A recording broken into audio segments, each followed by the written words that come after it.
अस्सलामुअलैकुम दोस्तों, मैं हूं असलम आलम और आप देख रहे हैं गल्फ़ एक्सपर्ट।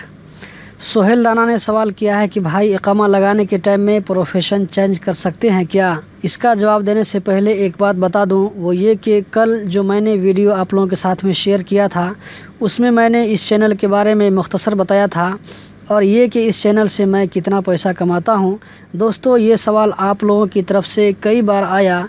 कई दोस्तों ने पूछा कि आपकी वीडियो 2 साल से देख रहा हूँ, किसी ने कहा 1 साल से देख रहा हूँ, अभी तक आपने इस चैनल से कितना पैसा कमाया, इसके ऊपर एक वीडियो बनाएं।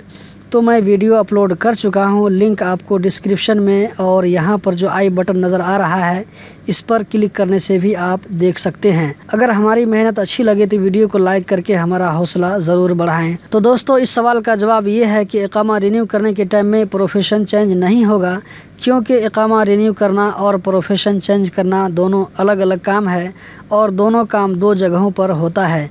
इकामा रिन्यू करने का काम पासपोर्ट ऑफिस से होता है, जबकि प्रोफेशन चेंज करने का काम लेबर ऑफिस से होता है। हाँ, ऐसा हो सकता है कि आप प्रोफेशन चेंज करने के एप्लीकेशन को पहले अप्रूव करा लें, फिर इकामा रिन्यू कराएं, तो फिर साथ में हो सकता है। दोस्तों, अगर आप ये जानना चाहते हैं कि प्रोफेशन कैसे चेंज होता है, क्या क्या डॉक्यूमेंट चाहिए, तो इसके ऊपर मैं बहुत पहले वीडियो बना चुका हूँ। उस वीडियो की लिंक आपको इस वीडियो के डिस्क्रिप्शन में मिल जाएगी, जिसको अभी आप देख रहे हैं।